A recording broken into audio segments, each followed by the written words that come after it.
son tus promesas, Dios, con paciencia esperaré.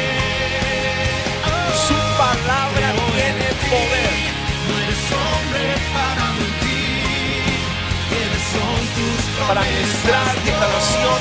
Con paciencia esperaré. Este es el año de mayor fe.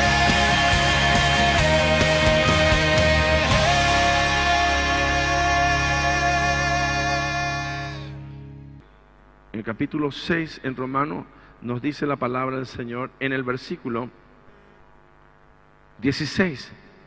¿No sabéis que si os sometéis a alguien como esclavo para obedecerle, sois esclavo de aquel a quien obedecéis, sea del pecado para muerte, o sea de la obediencia para qué? Para justicia. ¿Qué es justicia?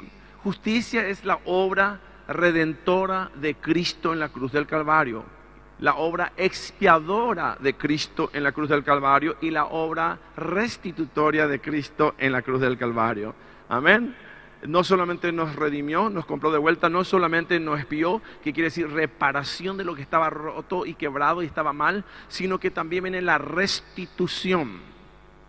Pero la restitución de Dios es mucho más allá de lo que nosotros podemos pensar ni entender.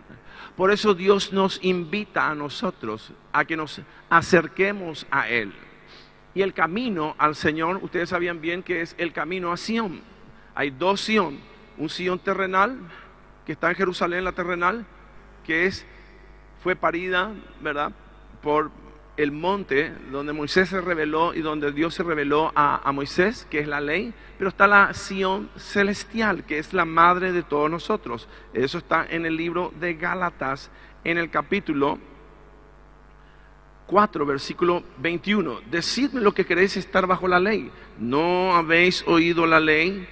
Porque está escrito que Abraham tuvo dos hijos, uno de la esclava y el otro de la libre.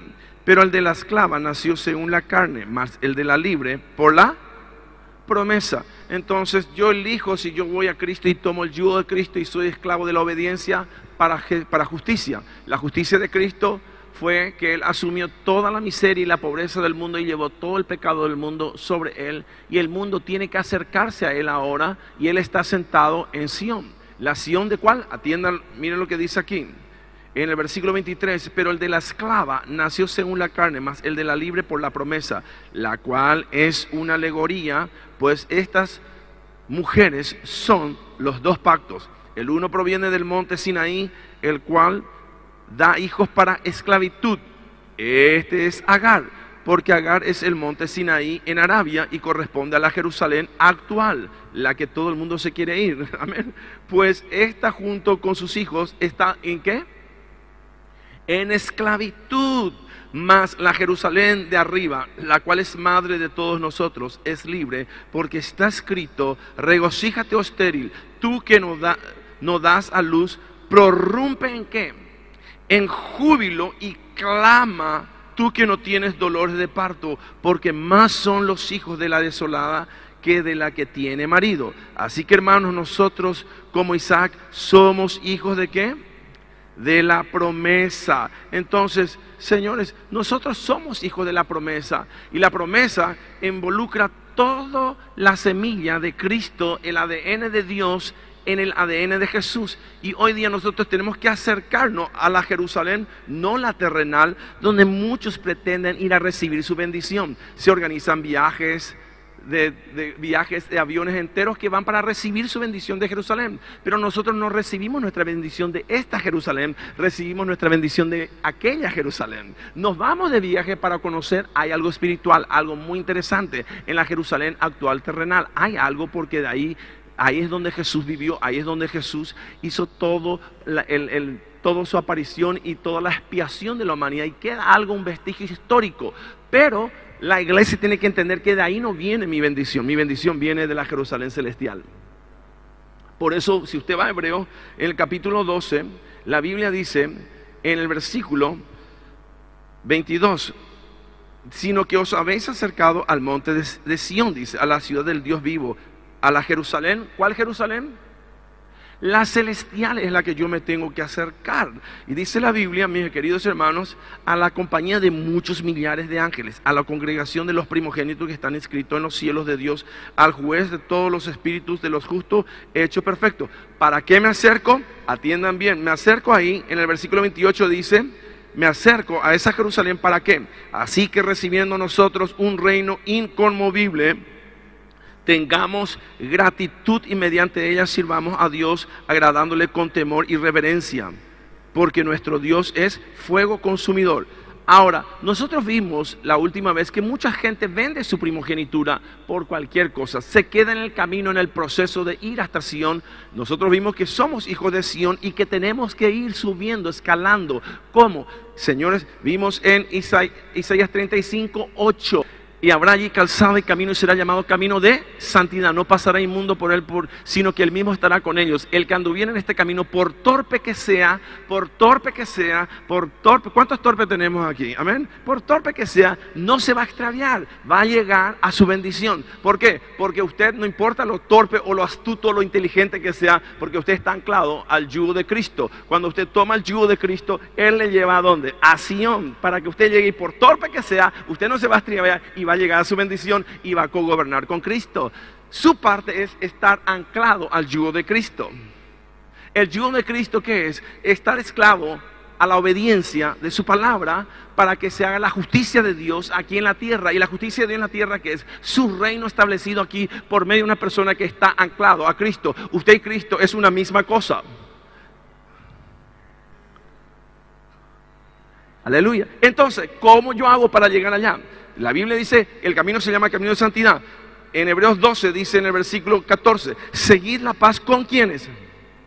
Con todos, dice Hebreos 14, ¿verdad? Hebreos 12, 14, seguid la paz con todos. ¿Y la paz qué es? Mi paz doy no como el mundo, sino que, ¿verdad? Como Cristo. Y esa paz es el camino de la santidad. ¿Por qué? Porque si yo camino en el camino de santidad, ¿qué estoy haciendo? Me estoy evitando problemas para mi vida.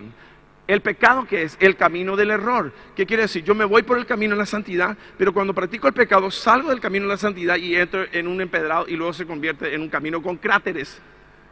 Y esos caminos con cráteres me llevan al colapso de mi familia, de mi economía, de todo lo que yo planeé y lo que hice, porque escogí mi camino, y mi camino es hacer lo que yo quiero y no lo que Dios quiere. Por eso Pablo entendió finalmente, ya no vivo yo, más Cristo vive en mí. Entonces, seguir la paz. Y también vimos que sin la santidad nadie le puede ver ¿a quién? A Dios. ¿Cuántos creen que le podemos ver a Dios ahora? Claro que le podemos ver. Dios se reveló en Éxodo 24. Hay que ir subiendo a donde está sentado Dios. Dios está sentado para que usted entre a comer con Él, a verle a Él. Éxodo 24, lea como tarea. Usted va a ver que los 70 ancianos subieron con Moisés y dice que le vieron a Dios, comieron y bebieron con Dios, pero solo Moisés pagó un precio extra. ¿Para qué? Para entrar y ver el rostro de Dios. Le vieron de lejos a Dios y le conocieron a Dios de lejos. Dios se reveló a ellos. 70, se manifestó a 6 millones de israelitas. La gente que dice que quién le vio a Dios, quién le conoció a Dios. Dios se reveló por 40 años, señores, con maravillas, prodigios, cosas tremendas. Se manifestó históricamente. Hoy históricamente se vuelve a revelar a todos nosotros. Y usted que está mirando por la televisión, usted que está mirando por internet, entréguele su vida a Cristo y diga conmigo ahora: Señor Jesús, en este día te entrego mi corazón, te entrego mi vida, me arrepiento de mis pecados, inscribe mi nombre en el libro de la vida. Amén. Amén. Porque este mensaje es para los vivos y no los muertos. Amén. Entonces usted comienza a vivir hoy de vuelta. Y dice la Biblia que cuando nosotros llegamos ahí, ¿por qué no llegamos? Primero vimos también que en el versículo 13, haced sendas derechas para vuestros pies. ¿Por qué? Porque los pies de muchos andan todo el tiempo así, cualquier cosa, y se desvían, como Israel. Andan dando un círculo en la vida. Usted no tiene más que dar vuelta en la vida. Está 10 años, 15 años, 20 años haciendo lo mismo y no sigue su senda derecha. Su senda derecha le lleva al gobierno de Dios, le lleva a Sión, donde está sentado Cristo. Al que venciere le daré que se sienta así como yo he vencido. Es un proceso de ir escalando en la vida al nivel de compromiso que usted asume cada día en su vida. Los niveles de compromiso son también niveles de santidad. donde usted va despojándose del error en su vida y usted va escalando hasta Sion, porque Él nos invita, acérquense a la Sion celestial. Y dice la Biblia que nosotros, ¿qué tenemos que hacer? El versículo 12, por lo cual levantar las manos caídas y las rodillas paralizadas. La iglesia no puede estar con las manos caídas. Tenemos que ir y hacer la obra de Cristo en la tierra. Amén. Entonces, ¿por qué no llegamos todavía? Dice en Hebreos capítulo 12, versículo 1. Por tanto nosotros también, teniendo en derredor nuestro una gran nube de testigos, despojémonos de todo peso y del pecado que nos asedia y corramos con paciencia la carrera que tenemos, ¿dónde? Por delante. Señores, esto no es una caminata, esto no es simplemente algo estático, es una carrera. Decirle que está al lado, esto es una carrera. Tenés una carrera, es una carrera. ¿Cuántos de ustedes le ven en las carreras a la gente que empieza y tienen bolsas de cemento, tienen cosas sobre su cabeza y están corriendo la carrera de la maratón, verdad? Ninguno de ustedes ven eso. Ellos, señores, como nosotros, los nadadores, teníamos las mallas más livianas posibles. Nos despojamos de todo peso para que el menor peso y la menor cantidad de fricción pueda venir contra nosotros para poder correr nuestra carrera sin ningún obstáculo, porque nuestra carrera es llegar hasta donde Él está. Para verle, ¿cuántos le quieren ver? Señores, para verle a Él, usted tiene que pagar este precio. Entonces dice la Biblia en el versículo 2,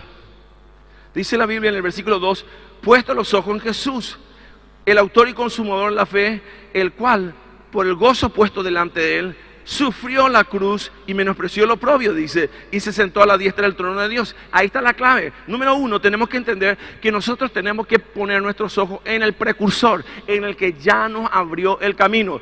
¿Dónde está eso? Hebreos capítulo 6 nos dice en el versículo 20, dice, donde Jesús entró por nosotros. ¿Cómo qué? 6:20, digan conmigo, precursor, hecho sumo sacerdote para siempre, según el orden de Melquisedec. ¿Qué quiere decir? El orden de Melquisedec es un rey y un sacerdote, es un sacerdocio que tiene gobierno. Entonces, él fue precursor, no fue simplemente cursor, sino que ¿por qué? Porque él abrió un camino para todos los primogénitos, con el derecho de Cristo de ir en la carrera y entrar donde Él entró y sentarnos donde Él se sentó y decir, terminé, ahora Dios gobierna a través de mi vida y de aquí no hay enfermedad, no hay dolencia, no hay miseria, no hay pobreza que se pueda levantar, y el Dios de paz pondrá a todo mi enemigo bajo mis pies, porque estoy sentado en silla de autoridad, ahora gobierno con Cristo. Aleluya. ¿Entienden? Y ahí está la clave. ¿Qué tenemos que hacer entonces? Enfocarnos, decirle que está al lado, enfócate. Miren, si las naciones entregaran los poderes y la autoridad a Cristo y se rendieran a Cristo, no iba a haber pobreza, no iba a haber miseria. Dios va a mandar su lluvia a su tiempo. Amén. Va a hacerlo, porque hemos visto eso en nuestras vidas. Entonces, el estar enfocado es muy importante. Ahora, ¿qué pasa con muchos? Se desenfocan en su carrera. Empiezan en el área de la carne. 3 niveles que corren la carrera de la gente: en la carne, en el alma o en el espíritu. En la carne usted va a tardar 40 años para cruzar el Jordán. En el alma usted va a tardar 20 años. Pero en el espíritu va a tardar 3 semanas en cruzar el Jordán y tomar posesión. Decirle que está al lado, vos elegís. Vivir una vida conforme al diseño de Dios, con el esfuerzo humano aquí, mientras mi carne me está peleando y le peleo en ese nivel. Otros pelean en el alma, constante tienen en mente, se tienen que hacer sanidad interior, porque se recuerdan, amén. Están constantemente volviendo a los detalles de la vida del pasado, tratando de sanarse del pasado. Señores, olvídense de lo que está atrás.